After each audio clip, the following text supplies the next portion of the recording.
बिस्मिल्लाहिर्रहमानिर्रहीम। अस्सलाम वालेकुम dear students, I hope you all are fine. Previous lecture में हम लोगों ने चैप्टर नंबर 6 का क्वेश्चन नंबर 1 और 2 किया था। आज हम लोगों ने इसके क्वेश्चन आंसर स्टार्ट करने हैं। So for this open your books, open your notebooks, write day here, date here and write homework. We write homework because कि आई राइट होमवर्क इस वजह से क्योंकि ये आपका होमवर्क है, इसे आप लोगों ने राइट करना है और इसको आप लोगों ने लर्न भी करना है। जिस दिन स्कूल में आप लोगों को होमवर्क सबमिट करने के लिए बुलाया जाएगा तो ये चेक होगा इंशाल्लाह, और इंशाल्लाह इसके टेस्ट भी कंडक्ट किया जाएगा। वो भी आपने उसी नोटबुक पे करना है जिस नोटबुक पे आपने ये राइट आउट करना है। ओके जी, manage your page like this and write question. Question is what is atmosphere, how is air important for us. Atmosphere क्या है और एयर जो है हमारे लिए क्यों ज़रूरी है, कैसे ज़रूरी है।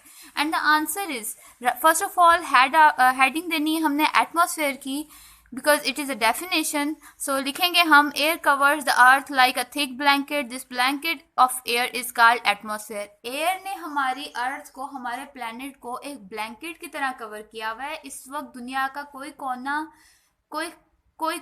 कोई ऐसी जगह नहीं है जहाँ पर एयर मौजूद ना हो, और इस सब को, एयर के इस ब्लैंकेट को, एयर की इस कवरिंग को एटमॉस्फेयर कहा जाता है। और इसकी इम्पोर्टेंस ये है, इम्पोर्टेंस ऑफ एयर का हम लोग नेक्स्ट इसका हेडिंग देंगे और लिखेंगे, air is very important to us. हमारे लिए एयर बहुत ज़रूरी है।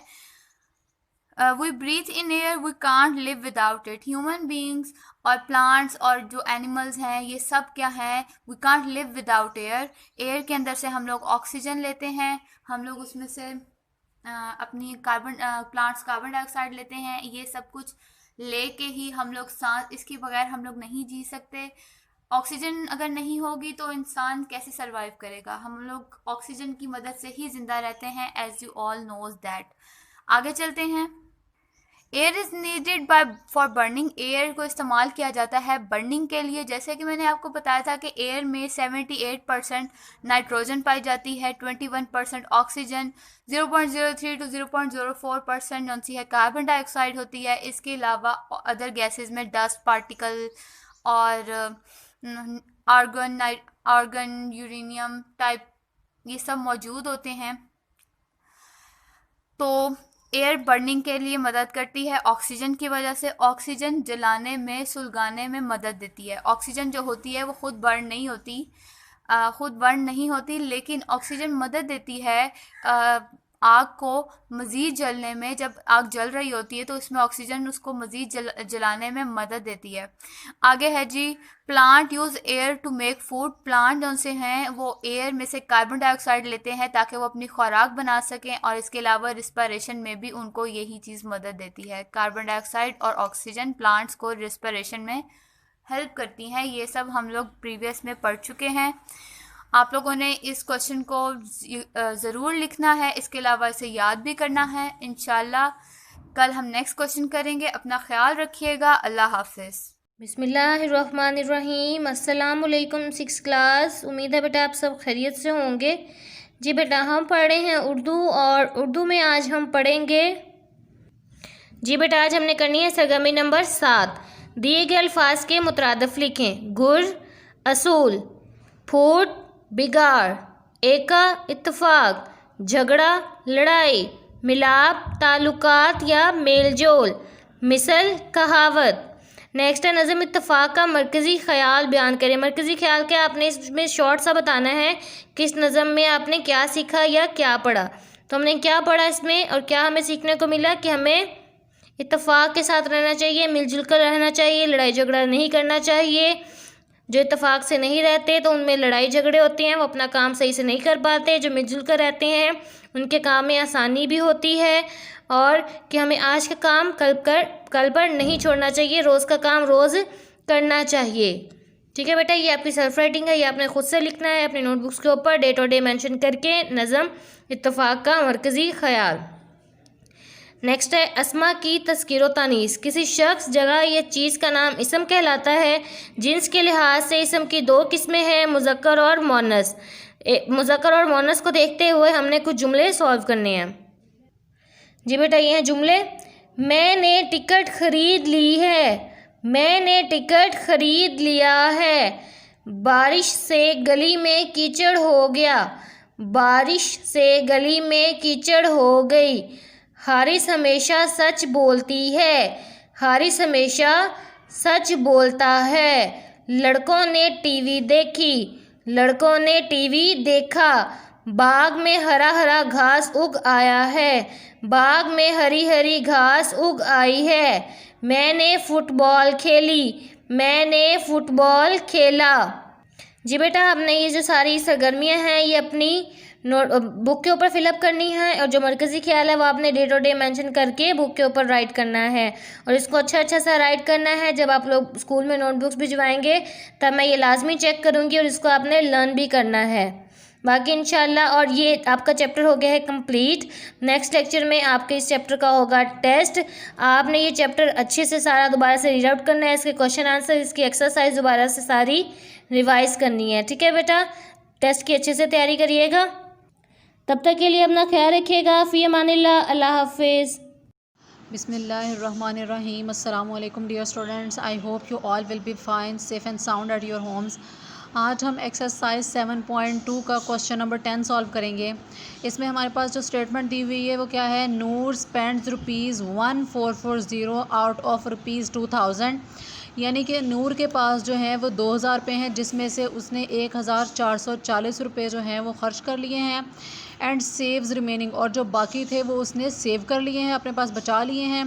Find percentage of saving. अब हमने क्या करना है, परसेंटेज फाइंड करनी है किसकी, जो कि पैसे सेव किए हैं। सबसे पहले तो हम फाइंड आउट ये करेंगे कि जो उसने पैसे सेव किए हैं वो कितने हैं। टोटल अमाउंट कितनी है, ₹2000। स्पेंड अमाउंट जितनी की है वो कितनी है, 1440 रुपये।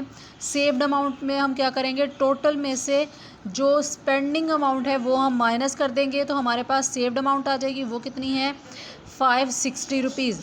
अब हमने क्या करना है, परसेंटेज फाइंड करनी है जो उसके पैसे बचे हैं जिसको उसने सेव किया है उन पैसों की। Percentage of saving is equal to, अब हमारे पास रिमेनिंग अमाउंट क्या है 560, और टोटल अमाउंट क्या है 2000, और परसेंटेज फाइंड आउट करनी है तो 100 में से जो है वो 100% ही है। अब इसमें क्या करना है कि हम सबसे पहले न्यूमरेटर को न्यूमरेटर से मल्टीप्लाई कर देते हैं और डिनोमिनेटर को डिनोमिनेटर से मल्टीप्लाई कर देते हैं। तो हमारे पास क्या आंसर आया जी, 5000 एंड 2000 एंड 00। अब जो है ये जो न्यूमरेटर के 3 ज़ीरोज़ हैं इनको हम डिनोमिनेटर के 3 ज़ीरो से कटिंग आउट कर देते हैं। अब यहाँ पे 56/200, ठीक है, तो हमारे पास जो परसेंटेज होती है वो कितनी, 100 होती है। तो यहाँ पे क्या है, 200 आ रहा है, तो इसमें से जो 100 है वो हम क्या करेंगे, एज ए परसेंटेज लेके आएंगे। तो ये इस तरह से हो जाएगा 56 बाय ये 200 है, 2 आ जाएगा, और यहाँ पे जो है वो 100 का हम परसेंटेज कर लेंगे। ठीक है जी, तो 2 यहाँ पे बच गया, 2 1 द 2, 2 2 द 4, 2 8 द 16। तो जो वैल्यू हमारे पास आई है वो कितनी, 28, और जो यहाँ पे परसेंट किया है वो भी यहाँ पे पुट करेंगे। तो ये हमारे पास अब इसकी परसेंटेज क्या आ गई है, 28%। ठीक है जी स्टूडेंट्स, ये आपका आज का लेक्चर है। अब आपने question number 9, question number 11 and question number 12 ये तीनों एज अ होमवर्क करने हैं, और जो क्वेश्चन नंबर 10 करवाया गया है इसकी भी आपने प्रैक्टिस करनी है। अल्लाह पाक आपके इल्म में इजाफ़ा फरमाए। फ़ी अमानिल्लाह। Assalamu alaikum dear students, hope you all are fine and safe in your homes. Let we start our English lecture. On page number 97, our topic is sentence structure, in which we discuss about the past perfect tense. Let we start. Asim had already watched a documentary before the guest arrived. Asim had already watched, Asim जो वो पहले ही देख चुका है documentary before the guest arrive, मेहमानों के आने से पहले। यहाँ पर हमें एक सेंटेंस दिया गया है। अब यहाँ पर हमें इसके साथ ही हमें 3 टेंसेस दिए गए हैं। टेंसेस कौन से हैं, द प्रेजेंट है, पास्ट है और फ्यूचर है। यानी प्रेजेंट क्या होता है, जो हम जिसमें एक्शंस हों, यानी जहाँ काम हो रहा है वो हमारा प्रेजेंट है, और जो पास्ट है उसमें काम हो चुका है। Like Asim watched a documentary, कि आसिम डॉक्यूमेंट्री देख चुका है, यानी वो देख चुका है तो वो पास्ट हो चुका है। और जो नेक्स्ट है आने वाला जो है वो आने वाला दिन या आने वाला जो हमने काम नेक्स्ट करना है वो हमारा क्या होगा, फ्यूचर। तो यहाँ पर 3 सेंसेस दिए हैं, प्रेजेंट, पास्ट और फ्यूचर। इसके साथ ही मैं कुछ एग्जांपल दिए हैं about the past perfect tense. Before we start the past perfect tense we have to know about these tense. In this tense we use helping verb had and we use third form of verb. Let's start. Examples are affirmative sentence, negative and interrogative. We have already discussed about affirmative, negative and interrogative in our previous lecture. He had already left when they arrived. In affirmative sentence we use had. Had is a helping verb. He had left when they arrived. And the negative sentence is he had not. We use not with had. He had not left when they arrived. And interrogative sentence we use had in the front of the sentence. Had he already left when they arrived. जब affirmative sentence हम बनाएंगे तो हमने क्या करना है, she had, इसके साथ हम हेल्पिंग वर्ब लगाएंगे और अपना सेंटेंस जो है कंप्लीट करेंगे। और जब नेगेटिव बनाएंगे तो हमने हैड के साथ नॉट का जो है एडिशन कर देना है। और जब इंट्रोगेटिव बनाएंगे तो हमारा हेल्पिंग वर्ब जो है वो सेंटेंस के शुरू में आ जाएगा। And the next question is put the verb in brackets into correct tense, simple past और पास्ट टेंस। सिंपल पास्ट में और पास्ट टेंस में हमने इसको चेंज करना है। The question is when I get to the bakery it closed. When get की जगह हमने क्या लगा देना है, went. When I went to the bakery it had closed. ठीक है, इसका हेल्पिंग वर्ब हमारे साथ क्या था, had, और close के साथ हमने क्या लगाना है, हमने e का एडिशन करना है close के साथ। ठीक है, and the next is they arranged everything by the time I arrived at the party. तो they had arranged, हम क्या एडिशन करेंगे, had arranged everything by the time I arrived at the party. And the next is when I find की जगह हमने क्या लगाना है, found his bag someone take की जगह क्या यूज़ करना है, had taken the money out of it. And the next is the thief leave. अब इसके साथ हमने क्या लगाना है, helping verb had, and leave की जगह हम क्या लगाएंगे, left. When the police arrive की जगह हमने क्या लगाना है, arrived. And the last is she revise, she के साथ हमने लगाना है had, revised everything before the test begin है, यहाँ पे हमने इसके साथ लगाना है बिगेन।